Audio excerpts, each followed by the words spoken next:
Hey guys, welcome back to another quick and dirty bait talk video. Don't forget, check out the hats that we got at for ARO Outdoors apparel. Link is in the description. Go check them out. We got more than just hats too, and we will have more coming in that store, coming up. But for right now, we got hats, you got tees, got hoodies, got some good stuff in there. So go check it out.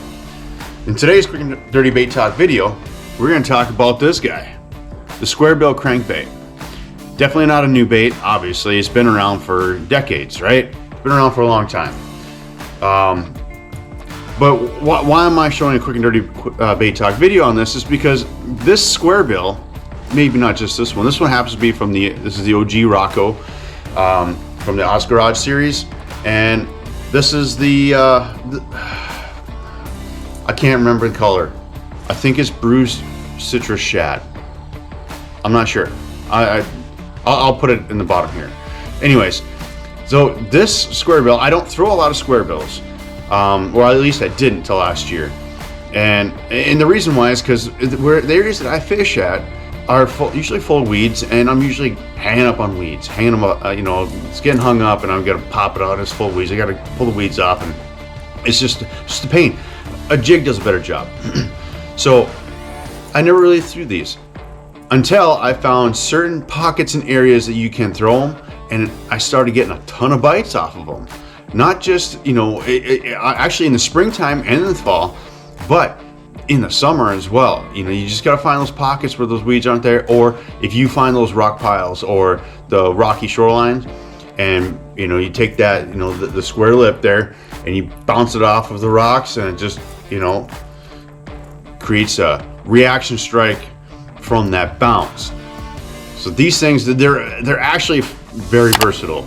You can throw them, you can throw them in sparse weed cover. Be aware you are going to hang up a little bit.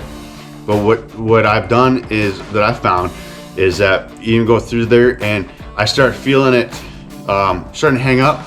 I will just I will stop reeling, and I will just kind of pull my rod tip, and then just kind of hold it until it comes free. But if it doesn't come free, I'll come back, my rod tip back, and I'll pop it, try to pop it loose. I won't really try to rip it loose, because if there is a fish there behind it, you're gonna spook that fish, and that fish is gonna be uninterested now. But if you just pop it like lightly and it comes free, that can also create a reaction strike. That fish can then, sometimes will attack it as soon as it gets broke free. So be careful when you're doing that. Another thing, obviously, I like throwing these around docks. Just be careful which docks you're throwing them on. Watch out for what's underneath the docks. Some of them have cross members. They go cross underneath the docks. Sometimes you can't see them. So be careful for those, because you will hang up on those. I do tend to like to throw them a little bit more on the outside of the docks, and then come in tight to them. I usually do get a lot of good bites on there. But this bait, the Squarebill, has got me a lot of good bites in the fall.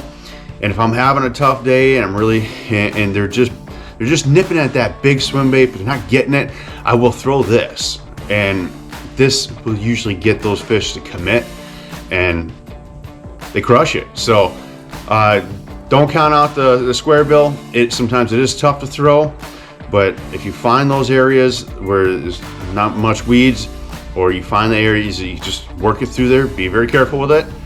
You will get more bites on it, just like I have this past year. So check it out. This is today's quick and dirty bait talk video on the Squarebill. Appreciate you guys all for watching. Don't forget, go check out the link in the description for some ARO Outdoors apparel. We'll catch you guys in the next video.